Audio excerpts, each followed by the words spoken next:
Halo Tris, gimana kabarnya nih? Semoga baik-baik aja ya. Kembali lagi bersama El di podcast Potensi Kita.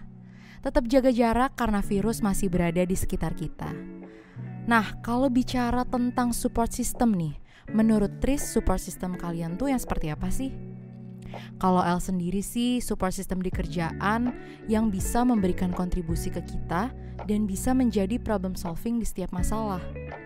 Ngomong-ngomong soal masalah di pekerjaan, pasti banyak banget yang akan kita hadapi. Mulai dari beradaptasi dalam bidang pekerjaan, penyesuaian diri terhadap lingkungan kerja, dan bahkan masih banyak lagi. Apalagi saat kita mencari dan melamar pekerjaan. Persiapan berkas-berkas mulai dari CV, ijazah, dan lain sebagainya. Belum lagi ya kalau ternyata ijazah kita pas dicek oleh perusahaan, ternyata nama kita tidak terdaftar di pangkalan data pendidikan tinggi.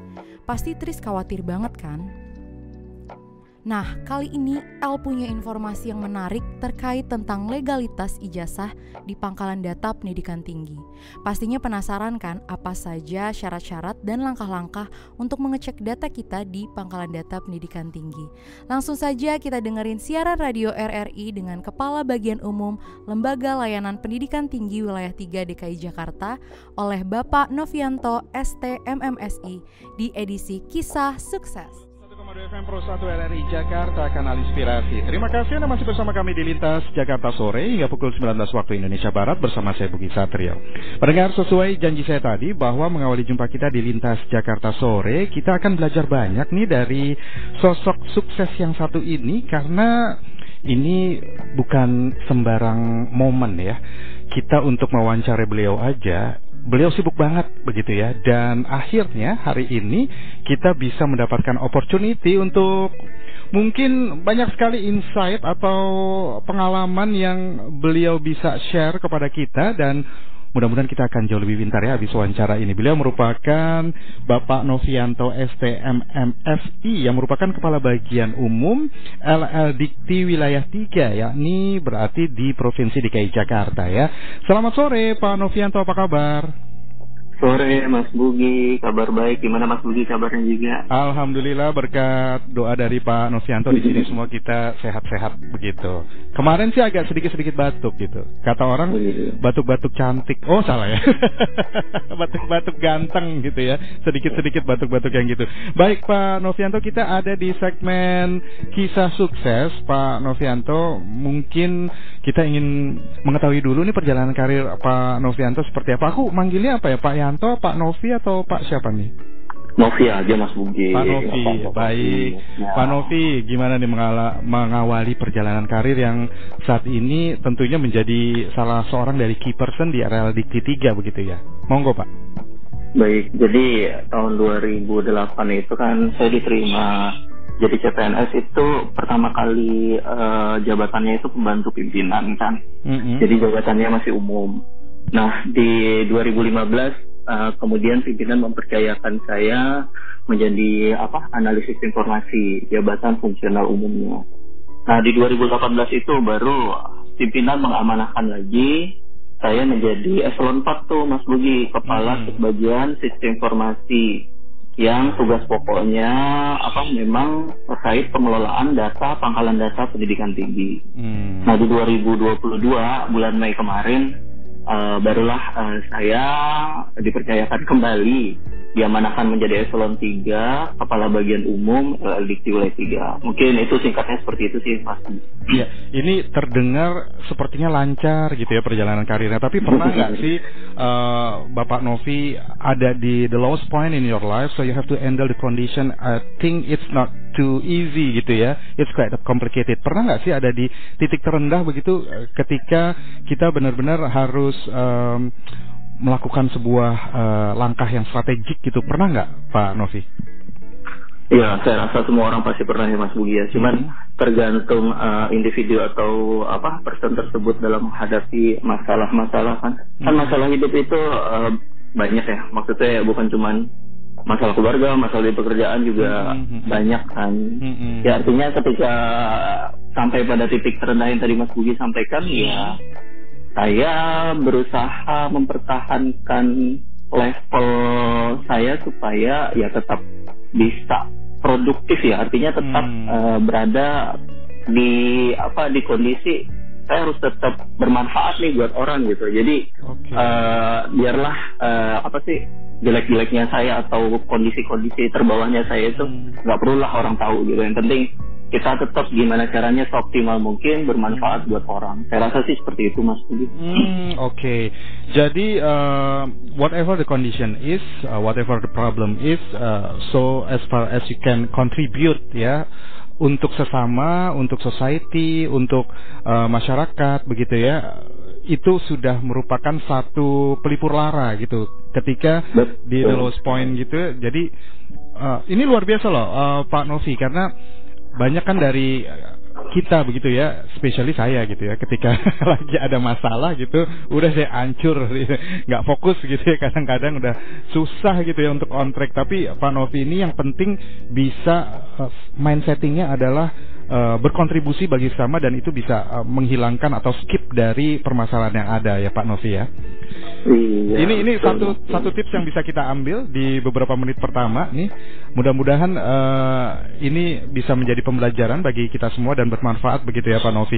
Kemudian kembali lagi ke LL Dikti 3 begitu. Nah, ini ada program begitu ya yang harus masyarakat tahu ya Pak Novi, ketika ijazah itu kan sebenarnya ketika kita apply some jobs gitu kan kita harus bawa ijazah gitu ya. Nah, ini pentingnya masyarakat mengecek ijazahnya di Pangkalan Dikti, data pendidikan tinggi itu seperti apa sih Pak Novi?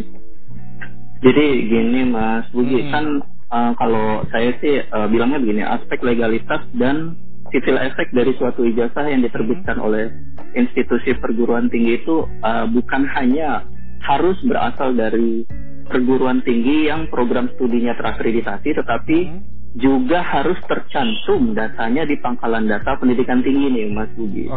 Jadi jangan sampai nih adik-adik kita atau siapapun kan yang kuliah udah capek-capek kuliah tapi namanya tidak terdata di pangkalan data.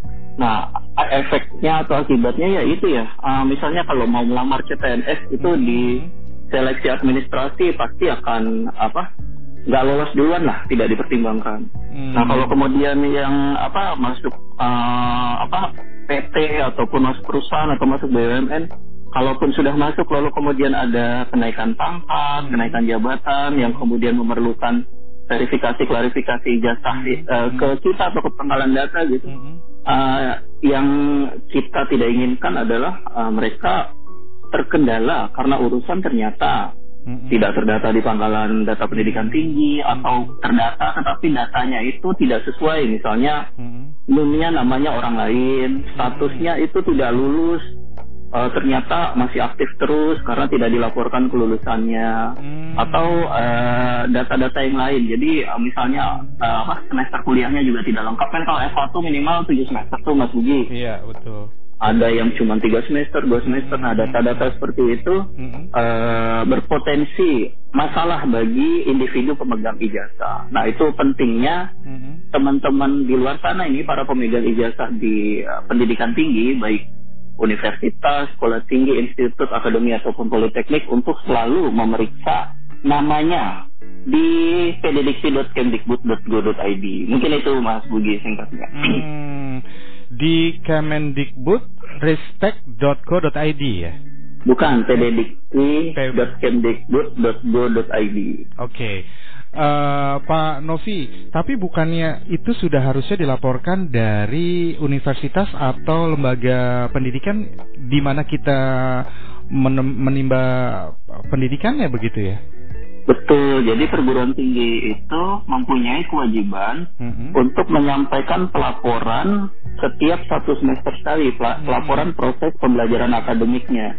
Tetapi kan yang kita mungkin tidak, yang kita khawatirkan adalah perguruan tinggi itu tidak tertib. Jadi kalau di kami itu ada istilah taat azas, tertib dan taat azas. Jadi kadang-kadang ada beberapa kondisi di mana perguruan tingginya itu agak kurang tertib dan agak kurang taat azas. Nah, itu yang perlu pengawasan dari semua pihak nih Mas Budi, dari khalayak masyarakat lah. Gitu. Jadi kita juga harus mengecek gitu ya. Kita memeriksa apakah memang data kita sudah ada di Pangkalan Dikti. Kalau nggak ada, berarti kita harus bagaimana kalau nggak ada nih? Kita melapor dulu ke lembaga pendidikannya atau institusi pendidikannya, notabene itu universitas, misalnya di S1 atau D3, atau kita bisa langsung sendiri ke Dikti. Jadi data itu kan bukan cuma sekedar ada ya Mas Budi, tapi data itu juga harus lengkap ya. Lengkap itu tadi misalnya riwayat perkuliahan harus dari semester awal sampai semester akhir. Nah kalau kondisinya ketika kita mengecek tidak ada atau tidak lengkap ya, yang pertama kita lakukan melapor ke institusi perguruan tinggi kita gitu. Jadi mereka lah yang bertanggung jawab nih terhadap proses pelaporan, karena kami di Kementerian Dikbudristek hanya menerima pelaporan dari perguruan tinggi dan tidak melakukan proses edit apapun terhadap data yang dilaporkan nih Mas Budi. Iya, berarti the first step, so we have to consult with the university ya, institusinya gitu ya. Kemudian the second step, kalaupun tidak ada proaktif dari universitasnya, apa yang harus dilakukan oleh si mahasiswa yang tidak ada datanya di Pangkalan Data Dikti, Pak Novi? Jadi mungkin mahasiswanya dapat menyampaikan pelaporan ke kami secara resmi ya. Nah sesudah itu kami itu ada pembinaan ke perguruan tinggi. Biasanya kami lakukan kunjungan, namanya itu monitoring dan evaluasi. Nah perguruan tingginya itu akan kami ingatkan bahwa mereka punya kewajiban untuk tertib dan taat azas. Karena izin dari negara atau izin dari pemerintah terkait penyelenggaraan perguruan tinggi dan program studi harus dibarengi dengan ketaatan mereka dalam penyampaian pelaporan setiap semesternya. Jadi nanti yang ditegur adalah institusi pendidikannya, tapi atas dasar aduan dari mahasiswanya mungkin kalau tidak layani dengan baik oleh perguruan tingginya, begitu ya Pak Novi ya? Iya, tapi sebenarnya pun kalau tanpa aduan, kalau misalnya memang berdasarkan monitoring kami perguruan tinggi ini memang kurang tertib dan kurang taat azas, biasanya kami memang sudah turun duluan nih Mas Budi untuk mengingatkan. Jadi memang itulah tugas pokok dan fungsi kami ya. Kalau dulu itu Wasdalbin namanya, pengawasan, pengendalian dan pembinaan. Kalau sekarang pembinaannya di depan gitu Mas Budi. Dan ada sanksi kalau misalnya mereka tidak mengikuti regulasi yang sudah ada, Pak Novi? Ya, jadi ada kami namanya itu Permen Dikbudristek nomor 7 tahun 2020 ya. Jadi di situ sanksinya ada sanksi administratif ringan, sedang dan berat. Jadi kalau ringan hanya berupa surat tuh Mas Budi. Tapi kalau sedang ada penghentian bantuan pemerintah, misalnya kita menghentikan sementara beasiswa, kita menghentikan sementara bantuan tunjangan sertifikasi dosen atau apapun. Nah kalau beratnya baru deh kementerian itu bisa sampai dengan mencabut izin gitu Mas Budi. Dan ini tentunya juga bisa menjadi patokan gitu bagi universitas, jangan tidak tertib administrasi gitu ya, bisa diberikan peringatan nanti ya, baik ringan, sedang atau berat nanti sanksinya. Baik Pak Novi, ketika Pak Novi tadi katakan pernah ada di the lowest point in your life, kemudian kita juga tadi sudah belajar dari Pak Novi di mana kita tetap fokus kepada bagaimana memberikan kontribusi yang maksimal kepada masyarakat, dan itu bisa mengalihkan problematika kita begitu ya. Tapi kalau misalnya kita kembali lagi nih mengingat-ingat begitu ya Pak Novi, ini support sistemnya Pak Novi siapa sih yang terbesar di dalam menjalani karirnya dari mengawali dulu sampai sekarang? Ini siapa nih Pak Novi? Kalau saya ya mungkin Mas Budi sudah tahu lah, pasti keluarga itu adalah support system utama ya. Anak-anak saya ini terutama itu yang membuat saya selalu bersemangat ya. Kita kerja buat siapa lagi sih selain keluarga ya. Anak dan istri, keluarga saya, lalu kemudian teman-teman saya nih di kantor. Jadi yang memang selalu membantu, karena kalau saya sih bekerja di kantor itu bukan sebagai Superman nih Mas Budi. Kita adalah semua super team. Jadi saya tanpa mereka itu apalah saya gitu. Jadi kami semua itu saling menguatkan, kami semua itu saling membantu bekerja sama untuk memberikan pelayanan yang optimal. gitu Mas Budi. Iya, berarti di sini leadershipnya juga harus sangat berperan begitu ya Pak Novi ya, ketika kita ada di dalam sebuah teamwork ya. Nah, ketika Pak Novi, mungkin kan karakteristik dari tim itu kan macam-macam ya Pak Novi ya. Nah, so how to communicate with them gitu ya, with the different karakteristik gitu, atau dengan mungkin yang satu dia lebih bagaimana, yang lain lebih bagaimana. Ini kan pasti Pak Novi punya senjata ampuh gitu di dalam memanage gitu ya kondisi yang ada. Kalau dari point of view-nya Pak Novi bagaimana nih? Jadi memang setiap orang tuh berbeda-beda ya, dan akhirnya kita membutuhkan gaya kepemimpinan tertentu agar kepemimpinan kita itu memang diikuti. Nah, jadi tadi Mas Bugi sampaikan ya, seperti ada orang yang mungkin bisa diingatkan hanya sekali atau diberi arahan hanya sekali langsung mengerti dan paham. Tetapi ada juga yang lebih dari sekali gitu. Nah, sebenarnya saya juga belajar dari senior saya, pimpinan saya terdahulu, tentang bagaimana cara berada di dalam satu tim dan kita itu berada pada posisi direktifnya atau posisi yang memberi arahan. Nah, yang penting, yang paling utama itu yang saya pelajari itu rupanya harus banyak sabar, Mas Budi. Harus banyak sabar banget. Banyak sabar dan menjadi role models yang baik begitu ya, seperti Pak Novi ya. Ya, diupayakan. Itu namanya kita manusia, memang nggak ada yang sempurna ya, tapi memang diupayakan supaya kondisinya ya selain sabar, kita juga harusnya bisa memberikan contoh sebagai role model bagi teman-teman gitu kan. Iya, karena ada yang bilang bedanya pemimpin sama pimpinan adalah kalau pemimpin dia get involved actively 100%, tapi kalau pimpinan dia cuma bisa menginstruksikan saja gitu ya, tanpa take a big part of the problems misalnya begitu ya. Pak Novi, kemudian ketika kita berbicara mengenai harapan-harapan ke depan begitu ya, apa sih yang menurut Pak Novi ini ingin sekali diwujudkan? Mungkin ada short term plan-nya atau long term plan-nya in the future, Pak Novi? Kalau saya itu hanya ingin terus memberikan kontribusi bagi pendidikan tinggi yang lebih baik ya, better. Dan pas artinya kalau misalnya di masa lalu mungkin ada kondisi-kondisi ijazah abal-abal ataupun kita berharapnya ke depannya itu tidak ada lagi perguruan tinggi yang bermain-main dengan kondisi seperti itu. Artinya semua hal itu sudah tertib, administrasi sudah taat azas, dan teman-teman mahasiswa yang kemudian lulus dan pegang ijazah juga harus aware nih dengan keadaan data dirinya ya. Betul. Jangan sampai ketika mereka nanti sudah terjun ke dunia nyata, mereka terkendala hanya karena faktor ijazah mereka tidak terdata atau datanya kurang lengkap. Jadi harapannya adalah pendidikan tinggi yang lebih baik dan pelaporan di pangkalan data pendidikan tinggi yang juga harus menjadi lebih baik ke depannya ini, Mas Budi. Luar biasa. Tapi ini I can feel it gitu ya, Pak Novi, karena I got my doctoral program from abroad gitu ya, dan ketika mengurus ijazah penyetaraan ini memang luar biasa detail sekali loh Dikti ya. Ya, karena kita memang meminimalkan potensi masalah, jadi pernah ada kondisi-kondisi tertentu lah, artinya perguruan tinggi luar negeri yang ternyata ya seperti itu gitu. Hanya bayar aja, nggak kuliah, kemudian langsung mendapatkan. Iya, betul. Iya. Namanya di luar negeri tapi dia daftarnya di Jakarta, dapat ijazahnya di Jakarta, itu pernah ada itu.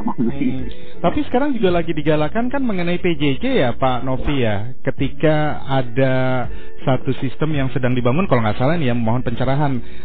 Jadi misalnya katakanlah dual degree, 2 tahun di Indonesia, 2 tahun di luar, itu memang sesuai dengan arahan dari Dikti ya Pak Novi? Nah, kalau PJJ dan tadi Mas Bugi bilang itu dual degree, 2 hal yang berbeda nih Mas Bugi. Kalau PJJ itu kan pembelajaran jarak jauh ya, yang kalau di Indonesia itu pertama kali diimplementasikan oleh universitas terbuka ya. Betul. Kemudian ada banyak perguruan tinggi yang oleh pemerintah diberikan izin khusus penyelenggaraan program studi pembelajaran jarak jauh. Iya. Nah, kalau tadi dual degree sendiri itu harus dengan izin dari kementerian. Jadi kalaupun mereka ada kerjasama dengan perguruan tinggi di luar negeri, itu harus melapor ke kami dan menyampaikan izin terlebih dahulu.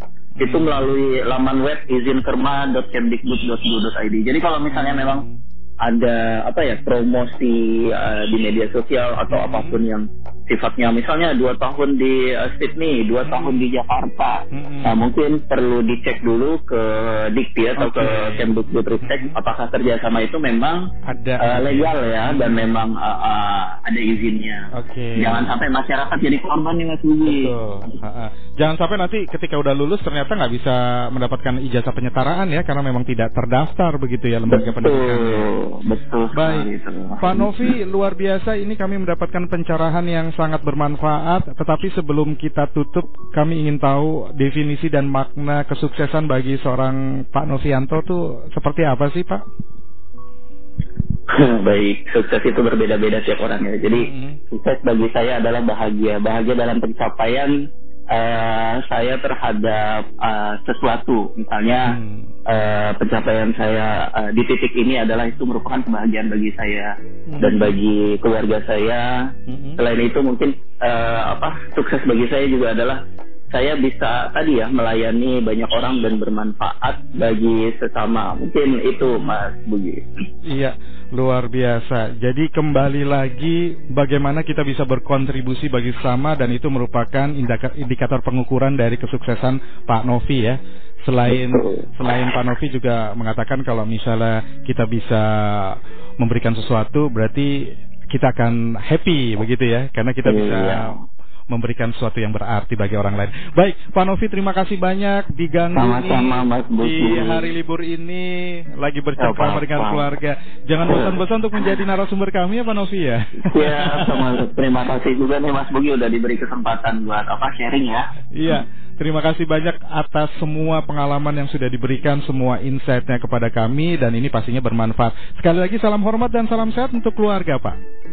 Sama-sama, salam juga Mas Bugi buat semua teman-teman RRI Pro Statelessnya Mas Bugi ya. Baik, selamat sore. Selamat sore. Demikianlah bincang-bincang kami pendengar dengan Kepala Bagian Umum LL Dikti 3 ya. LL Dikti 3 di Provinsi DKI Jakarta, Bapak Novianto STMMSI. Kalau kita bisa mengambil hikmahnya kembali begitu ya, untuk sedikit mengambil sebuah kesimpulan singkat bahwa ketika kita bisa berkontribusi yang besar untuk sesama, Pak Novi bilang problem kita tuh akan skip gitu ya, akan lupa kita. Jadi kita jangan sampai kita fokus di masalah itu terus, karena kita nggak akan berkembang dan kita nggak akan bisa berkarya secara maksimal karena mengganggu. Jadi lebih baik kita fokus sebesar apa kita bisa berkontribusi, itu akan juga membuat kita lebih semangat dan mengalihkan dari problematika yang ada di dalam aktivitas sehari-hari ya, tidak hanya di dalam karir tapi juga mungkin personal problems begitu. Kemudian Pak Novi mengatakan bahwa kesuksesan itu tidak sekedar materi tetapi pencapaian terhadap sesuatu yang memang direncanakan begitu ya. Tetapi yang pasti kembali lagi, seberapa besar sih pencapaian itu bisa bermanfaat bagi banyak orang. Support sistemnya adalah teman-teman di kantor dan yang pasti juga yang utama adalah keluarga ya. Kata Pak Novi juga, ini Pak Novi ini family man nih ya. Kita ngapain sih bekerja, kan untuk keluarga, untuk anak-anak kita, untuk istri kita begitu ya. Wah, luar biasa. Saya jadi tersentuh gitu ya kalau memang berbicara dengan sosok yang sangat memuliakan dan memprioritaskan keluarganya begitu. Jadi kayaknya memang keluarga adalah sumber dari kekuatan gitu bagi seorang pemimpin begitu katanya. Di belakang pria yang kuat itu ada keluarga atau ada istri yang sangat mendukung ya, yang kuat begitu untuk menopang, saling support. Baik pendengar, mudah-mudahan bermanfaat bagi Anda kisah sukses kali ini. Jadi seperti itu Tris, support system menurut Pak Novi, yaitu keluarga dan teman di kantor. Karena Pak Novi bukan Superman tetapi super team. Nah, luar biasa ya, kita juga sudah mendengarkan informasi tentang legalitas ijazah. Kita harus sering-sering nih ngecek data kita di pddikti.kemdikbud.go.id. Kita juga sudah mendengarkan step by step apa saja yang harus kita lakukan jika nantinya data kita tidak sesuai di PDDikti. Saya El dari podcast Potensi Kita. Sekian informasi kali ini, semoga bermanfaat. Sampai bertemu di episode selanjutnya ya. Salam hangat.